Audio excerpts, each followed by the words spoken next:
Let's speak to Fawaz Gerges, Professor of International Relations at the London School of Economics. Professor, always a pleasure to have you on.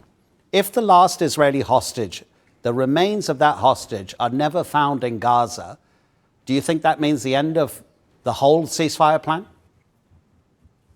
Well, first of all, thanks for having me, Adnan. All of us are talking about the ceasefire in Gaza that was announced on the 10th of October. But I question the very notion of the ceasefire. According to the United Nations, almost 400 Palestinians have been killed since October the 10th. Israel has killed almost 400 Palestinians, including 70 children, United Nations officials numbers. On average, since the ceasefire was announced, 7 Palestinians are being killed on a daily basis. Of course, before the ceasefire, we were talking about 90 Palestinians killed on a daily basis. You've talked to, your guest earlier. The word that basically we continue to use, she used, dire conditions, catastrophic, famine.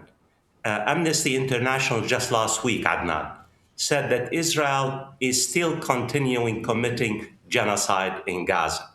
And the ceasefire risks basically becoming an illusion. It's an illusion. And that's why there is no clarity about the second phase and whether it will be implemented, because we know exactly what Benjamin Netanyahu wants. He wants to continue basically occupying almost now 58% of Gaza is occupied by Israel. It used to be 53.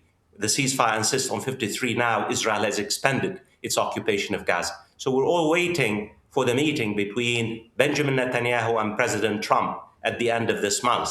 And Turkish officials, Egyptian officials, and Qatari officials are appealing to the Americans to exert more pressure on Netanyahu. First, to basically cease his attacks on Gaza on a daily basis and proceed to the second phase, even though I'm very, very skeptical about the implementation of the second phase, Adnan. Is one of the problems with the second phase, Professor, the vagaries of the terminology? I mean, the words are English, and we understand what international stabilization force means, but we don't know about its implementation. And therefore, the vagaries may suit some parties here, maybe more Israel than Hamas. Hamas seems to want certainties and has given some guarantees about how it's prepared to give up its weapons.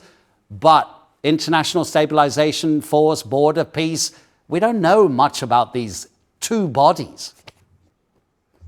You know, the irony, Adnan, is that American officials and Israeli officials are pleasantly shocked that Hamas has delivered. Hamas has observed the ceasefire terms. This is not analysis. American and Israeli officials are extremely shocked that Hamas basically respect its obligations. What Israel wants from the second phase is the following: demilitarization of Gaza and disarming Hamas. There is not even a single word about the withdrawal of Israeli forces from the 58% of Gaza that it occupies. Not even a single word about a post-conflict governing authority. What's the role of the Palestinian Authority? What kind of force is going to basically run the entire situation when the second phase is implemented? And most importantly, think of the term, Israel has never opened the Rafah crossing on the Egyptian-Israeli borders. In fact, it wants to open it one way, for the Palestinians to go to Egypt and leave Gaza. It will not allow any kind of humanitarian aid to enter Gaza.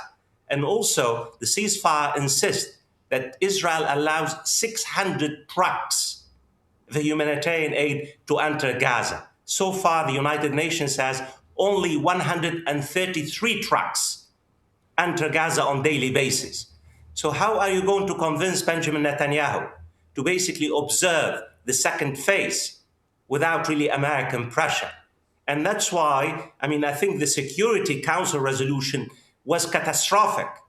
It was catastrophic because the Security Council and the United Nations forfeited its responsibility and basically has given the United States, Donald Trump, a green light to do whatever he wants in Gaza. And that's why we're all waiting to see what will happen after the meeting between Trump and Benjamin Netanyahu will do his best to find ways and means to basically get out of the implementation of the second phase, as we have seen him do in the past 2 years.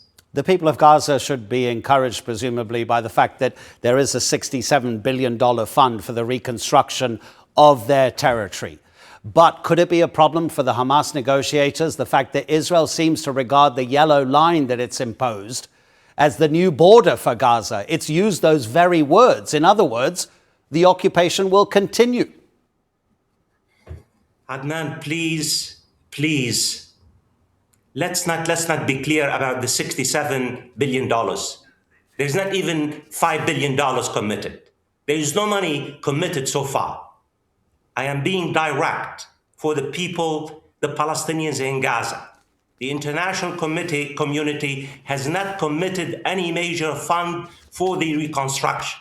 Before we talk about reconstructions, we have to talk about the ceasefire itself, observing the ceasefire, about Israel pulling out from the 58% of Gaza. In fact, what we have seen is that the yellow line, the line which is occupied by Israel, is hardening now into a permanent partition of Gaza. What I fear is that the Americans and the Israelis are planning for the partition of Gaza into the yellow line, the area of the yellow line under Israeli occupation, and the red line, the 42% under the control of Hamas. And this partition of Gaza could become permanent. Because the Americans are thinking reconstruction starts in the yellow line area under Israeli occupation. So the fact is, before we talk about $67 billion, before we talk about a peace plan, what we need to really establish first is a ceasefire, withdrawal of Israeli forces, a post-conflict governance authority led by the Palestinians, and commitment, ironclad commitment, for the withdrawal of Israeli forces from the 58% of Gaza. Professor Fawaz Gerges, thank you so much indeed.